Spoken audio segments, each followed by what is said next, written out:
حضرت پیر مہر علی شاہ رحمۃ اللہ علیہ کے بارے میں ایک واقعہ مشہور ہے کہ وہ ایک مرتبہ حج پر تشریف لے گئے۔ طویل اور مشقتوں بھرا سفر کرنے کے بعد انتہائی تھک چکے تھے اور عشاء کی نماز کے صرف فرض پڑھنے کے بعد سو گئے۔ آپ کو خواب میں نبی کریم صلی اللہ علیہ وآلہ وسلم کا دیدار نصیب ہوا۔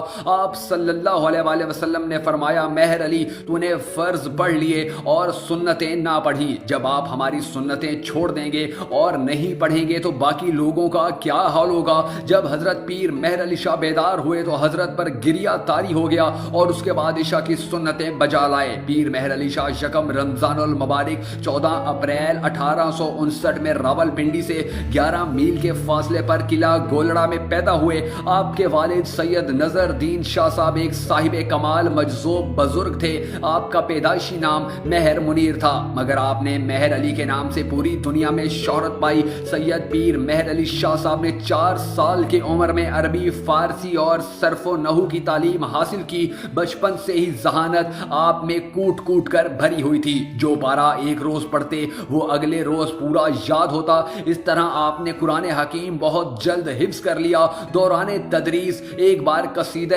غوثیہ کا عامل آپ کے مدرسے میں آیا تو تمام طلبہ اس کی تعظیم کے لیے کھڑے ہو گئے، مگر آپ بیٹھے رہے۔ یہ دیکھ کر عامل قصیدہ غوثیہ کو بہت غصہ آیا اور وہ پیر مہر علی شاہ صاحب سے مخاطب ہو کر بولا، کیا میں آپ کو قصیدہ غوثیہ پڑھ کر سناؤں کہ آپ تعظیم کے لیے کھڑے ہوں؟ تو جواباً پیر مہر علی شاہ صاحب بولے، تم قصیدہ پڑھو اور میں قصیدے والے کو بلاتا ہوں۔ یہ سن کر عامل آپ کے جلال اور معرفت کی تاب نہ لاتے ہوئے بے ہوش ہو گیا۔ بچپن سے ہی آپ کی پیشانی سے سعادت اور انوار کے آثار نظر آتے تھے۔ یہ آپ کی ذہانت اور درویشی کا روشن ثبوت تھا کہ اس قدر نو عمری میں ہی وہ مشکل مراحل طے کر لیے جن سے اکثر انسان جوانی میں بھی نہیں گزر پاتے۔ زمانہ طالب علمی میں ہی آپ معرفت کے اس مقام پر تھے جہاں پہنچ کر نظر کے سامنے بہت سارے حجاب اٹھ جاتے ہیں۔ تعلیم حاصل کرنے کے لیے آپ جگہ جگہ گئے، اکثر مالی مسائل بھی تنگ کرتے، لیکن آپ اس قدر غیرت مند تھے کہ کسی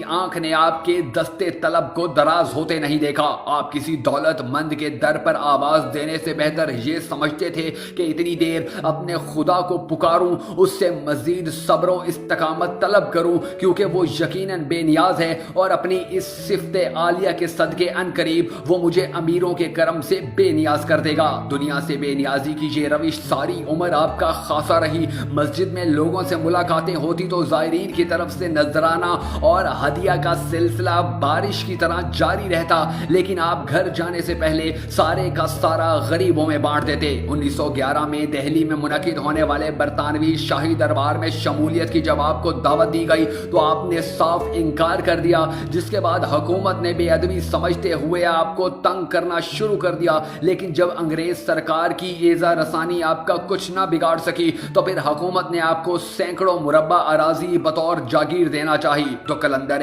وقت نے وہ بھی لینے سے صاف انکار کر دیا۔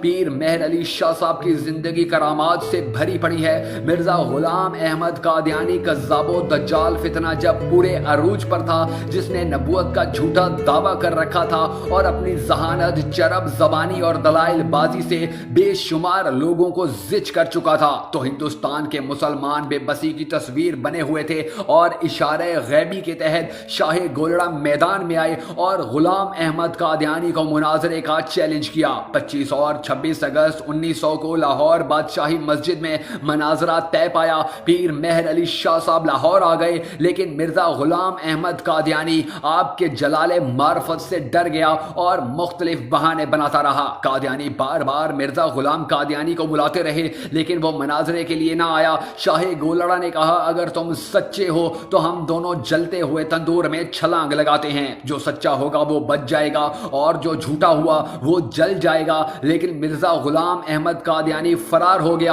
اور کبھی آپ کے سامنے مناظرے کے لیے نہیں آیا، اس لیے آپ کو فاتح مرزائیت بھی کہا جاتا ہے۔ روحانیت شناس افراد ابن عربی کی فتوحات مکیہ اور فصوص الحکیم سے بخوبی واقف ہیں، اور ہر دور میں لاکھوں میں کوئی ایک ایسا صاحب علم ہوتا ہے جو ان کتب کو سمجھ سکے۔ پیر مہر علی شاہ صاحب ان دونوں کتب کو اپنے دور میں سب سے زیادہ جانتے اور سمجھتے تھے۔ ناظرین، جب بھی کوئی تلاش حق کا مسافر اللہ کی توفیق سے عبادت و ریاضت، ذکر و اذکار، مجاہدے اور روحانی اشتعال کے بعد بہت ساری منزلیں طے کر لیتا دیتا ہے تو خالق کائنات اپنے اس بندے کو قیامت تک کے لیے امر کر دیتا ہے۔ اور پیر محل علی شاہ صاحب بلا شبہ انہی چند لوگوں میں شمار ہوتے ہیں جن کی اسلامی خدمات کے باعث تا قیامت انہیں یاد رکھا جائے گا۔ اللہ ہم سب کو سیرت نبی صلی اللہ علیہ وآلہ وسلم پر چلنے کی توفیق عطا فرمائے۔ اگر آپ کو ہماری یہ ویڈیو پسند آئی ہو تو نیچے موجود لائک کے آئیکن کو ضرور پریس کیجیے گا